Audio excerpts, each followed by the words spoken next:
you by me, Amanda Bear.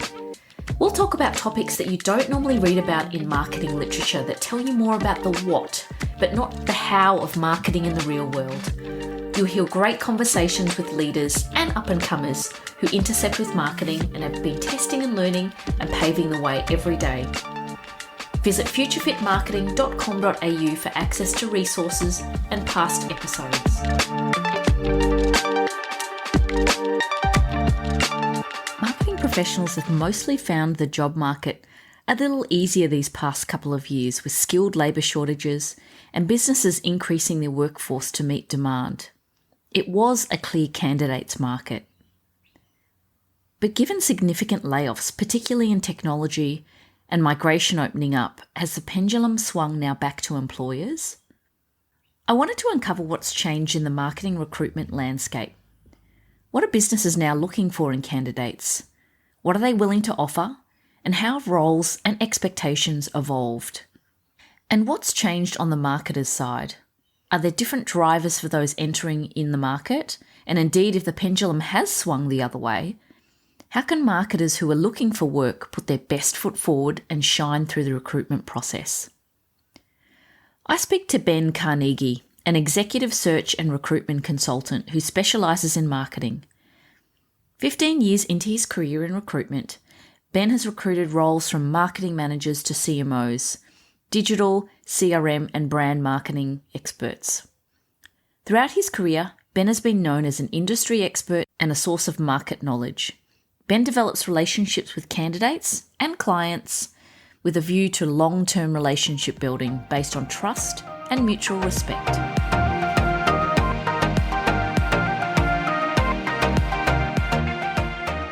It's an absolute pleasure to have Ben Carnegie on the podcast today. Now, Ben is an executive search and recruitment consultant. Welcome to the podcast, Ben. Oh, thank you very much for having me, Amanda. I'm really excited to have you on because I think there's just so much change that's happened over the last few years in recruitment, and you're definitely keen to dig into your experience and what you've seen over the last few years. So why don't we get stuck in and tell me a bit about your role and what you specialise in? Well, as you mentioned, I'm an executive search recruiter, but I have specialised in marketing specifically over the last 6.5 years, about 15 years in recruitment in total now.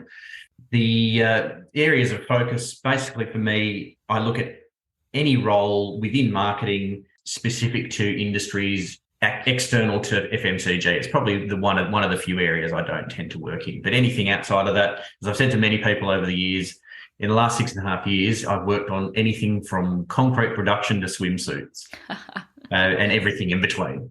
Given the changes that have happened with recruitment, COVID, labour shortages, etc., over the last few years, can you talk us through what's happened and Sure. what are the challenges that you faced and opportunities that you're seeing with your specialisation in marketing? Well, I'll start with a bit of a history. I think that probably comes from around about March of 2020, where we really saw the world change. To try to keep this more specific to marketing, of course, the market or the world obviously changed in March of 2020, where we went into our first lockdown. Many people were made redundant, and predominantly a lot of them were marketers, as it seems to be the trend in a downturn. Now, a lot of those people were made redundant, but the market did recover fairly quickly within the next 6 months. By the end of 2020, a lot of those people had been rehired. The market was starting to boom again, but that was getting towards the end of 2020. We then moved into 2021, and the growth plans that a lot of these businesses had already had, they were pushing forward with a lot of those new hires as well. So essentially the end of 2020 and 2021 became 2 years worth of recruitment in one, with 1 year's worth of a candidate pool. So that has really created a candidate shortage within the local market, as well as the lack of international marketers coming into the country to take on a lot of the contracting positions. So that's shrunk that pool quite significantly as well. Now, at the same time, we're also seeing record numbers of unemployment. We're sitting at 3.5%, and it's the lowest we've seen it in 40 years. The opportunities and the challenges that we see at the moment, it depends on whether you're a job seeker or whether you're an employer. The last 2 years as a job seeker, you've probably thought you'd hit the jobs lottery, because there's been so many opportunities that you've been presented with. We often find that many candidates are in multiple recruitment processes where they have 4 or 5 really good opportunities to be pursuing all at the one time. And the candidate supply issues that we've been seeing has also given the power to the candidates, where they have had the opportunity to perhaps play some companies off one another to increase their salaries.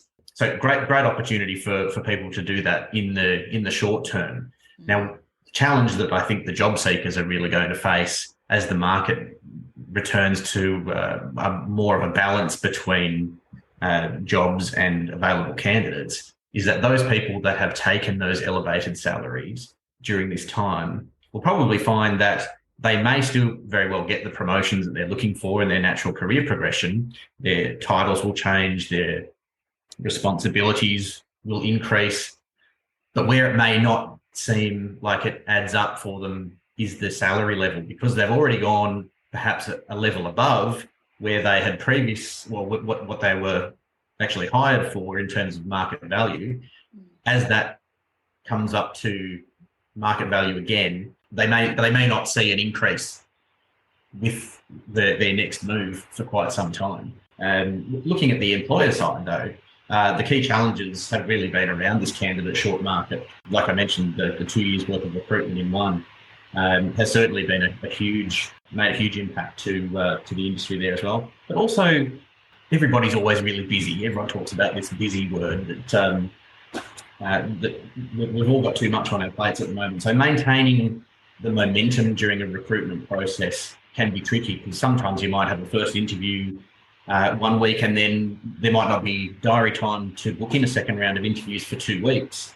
But when you've got candidates that are in multiple processes, that speed through process and maintaining that momentum not only helps you secure the candidates that you want, but it also demonstrates how you run as a business to those candidates as well. So it's a really good way, I think, to demonstrate to candidates what sort of operator you are.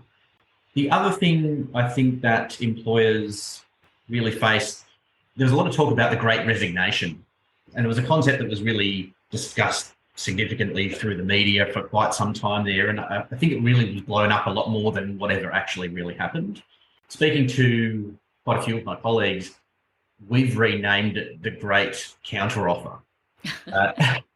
Because that's what we've seen so much of. Like, right. All of these people, they might have 5 opportunities and they go to resign, and the employer throws another 10 or 15% of their salary at them, and then they think, well, actually, maybe it's not so bad, and we'll stick it out for a bit longer. So we've seen significantly higher numbers of counter offers over the past 18 months than I would say in the last 15 years of recruitment for me. You've said a couple of interesting things. One is about employer responsiveness, and in a market that's a candidate's market, obviously there's things that you have to do to secure that candidate, and speed and responsiveness is certainly one thing. How have you had to adapt some of your strategies to get that better connection between candidate and employer? I think that begins with, as a recruiter, how well we partner with our clients, and educating them on how to best create a process that not only has the momentum, but helps them show their best qualities. What are the key selling points of that business? It's so often the case where the candidate needs to sell to the employer. Why hire me? Why pick me today? Whereas now it's the employers, as they struggle to find the talent and secure the talent that they want, that they need to have employee benefit schemes. They need to understand what sets them apart, what the culture is like within that organisation, that they won't get elsewhere, so that they appear to be the employer of choice for that candidate. Other things that we've had to adopt to meet current market demands, obviously almost everybody, when they're hiring, they'll throw an ad up on the job boards, whichever one it may be. That's really had a very big turnaround. We're looking at record numbers across the job boards of jobs being listed, but the reverse of record numbers when you're looking at actual candidate applications through the job boards. If I look at positions that I've advertised over the last 12 months, whilst it's picked up slightly, I would say in the last 2 months, 12 months ago, I'd be lucky if I got one application overnight. Now I'm getting two. So I mean, 50% increase, but it's still not really all that much. The focus has really had to become more on headhunting candidates and using what we have taken in the job briefs from our clients to promote the key selling points for those roles and really encourage them to look at, what other opportunities are out there. For me personally, I've tried to adopt a strategy where I'm working always exclusively with my clients so that it can be more about a quality search and hire rather than working with multiple agencies at the same time, so that in those circumstances, it just becomes about who gets the first candidate in and not always the best quality candidate for the role in the end either. Speaking of sort of trends in marketing, you mentioned inflated salaries as one thing. What else have you seen in terms of role changes that are coming across your space? And are there any other things that have differed or changed the last few years that you're seeing? There's a significant amount of change, not just in terms of remuneration, but obviously flexibility has become a huge change. And in fact, it has become the number one question asked over anything, over culture, over what they're going to be paid. It's how many days can I work from home? Whilst we have gone from obviously lockdowns where we've been 100% at home, we're slowly moving back to more of a hybrid situation. And the standard for most businesses seems to be an iteration of either 3 in the office and 2 from home or vice versa. But also it depends on, I think, the type of role that you're working in. So, I mean, we have seen in IT and so forth that those roles can be 100% remote a lot of the time. But marketing, because they have a lot of need to be face-to-face with stakeholders for having conversations and how they can report back on specific campaigns that are created on platforms and dashboards to really show the benefit of what initiatives have been put in place. That face time is so much more valuable. So we're finding more marketers are in probably 3 days a week and 2 from home, but they're usually people as well. They want to be around people. What about expectations or changes in the type of role? So example might be growth marketing or customer experience have definitely sort of come up quite a lot. Mm-hmm. Are there any other things that have changed significantly in the types of role or the expectations of the role? Okay, well, you've certainly mentioned 2 of the key ones that have come through a lot in the last couple of years. Growth marketing and customer experience certainly have taken the forefront there. We've also seen a significant shift. There's a lot because of the fact that we had gone into those lockdowns. A lot of businesses weren't in a position to really trade online, so there's been a significant acceleration in those businesses being able to create and implement an e-commerce store or the changes that we've seen across the online marketplaces as well. So positions in digital transformation, people with e-commerce skills where they can not just run it but set it up from scratch. We've seen a significant increase in the number of candidates being requested in that regard. We've also seen, I think, a shift in the types of roles that are being hired in marketing teams based on marketing channels. A lot of above the line marketing, TV, radio, out of home. There'd always been a lot of the budget thrown into those sorts of things, and so we've seen a shift in the way people structure their budgets now, so that there's probably a lot less above the line, and it's all channeled into the digital space. And so whether that's SEO, CRM, some form of digital marketing, that's pretty broad, I know. Automation has certainly become very sought after there as well. But it's also, what I think is really interesting, the fact that there's this shift to the digital channels much more so, is that marketing's really found their own seat at the table now. For a lot of the time, they've been the poor cousin to sales and quite often the place that they cut people from businesses first of all. But what we're seeing now, as we sort of stare down the possibility of a downturn again, is that marketing has really secured their place, and we're seeing the reductions come from the tech side of businesses. So whether you're a project manager or a business analyst, or you've been in digital transformation from a platform perspective, those are projects that are quite often being put on hold. And that's where a lot of businesses are saving money by making those positions redundant or hiring contractors and reducing the time that they're with the business. Because they realise that everything really comes from marketing. Without marketing, there isn't the leads for the sales guys to chase. So I think that it's been a really positive thing for the marketing industry. And from a trends perspective in the categories that you're seeing more roles coming up in, have you got any sense of what that looks like? And obviously in the backdrop, we're hearing COVID trends, yes, digital transformation on one side, but we're also seeing challenges from a technology standpoint now. What trends have you seen over time in the types of categories that are coming to you? It's always been very broad. The industries that aren't as affected by downturns like aged care and healthcare, they've maintained the same level of need of candidates to come through there. Retail has certainly gone through the roof for quite a while with the changes in e-commerce. Travel, whilst that suffered significantly for quite some time, is really recovering very well at the moment. Everyone's been stuck at home for far too long, and there's only so many times you can remodel your house. Everyone wants to get out of the country. They want to travel again. So there's been a huge amount of roles that are coming through the travel industry again as they prepare for a very strong recovery. Cruising doesn't seem to be a dirty word anymore. Everyone wants to get back onto those cruise ships and enjoy those all-inclusive holidays, which I think helps people with their budgets as well, knowing what they're up for from the beginning. So businesses looking for marketing candidates, are there any commonalities you're seeing with technical capabilities or soft skills they're asking for? The sorts of things that I see quite common across businesses as they've gone through these digital transformations and they're trying to utilise their digital channels much more effectively, it is the role. The roles are very similar. So like you mentioned, growth, marketing, customer experience, CRM, automation. Those are the sorts of roles that I'm seeing across all businesses, whether it's B2B or B2C.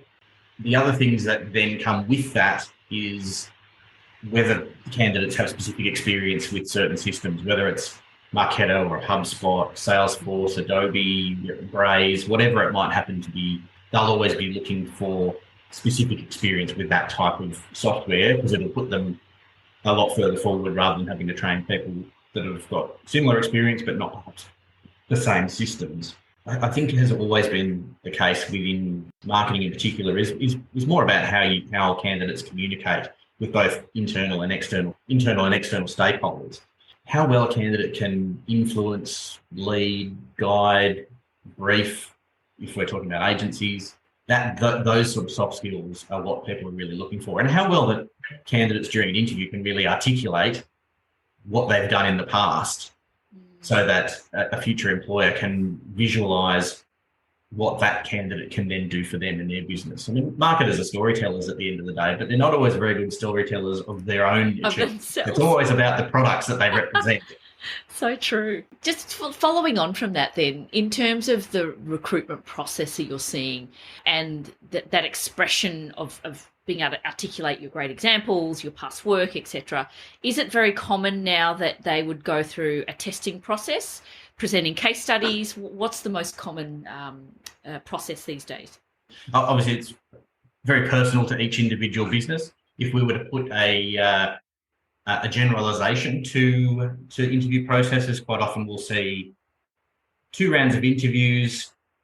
There may be a case study in between that they'll present at that second stage and then a decision.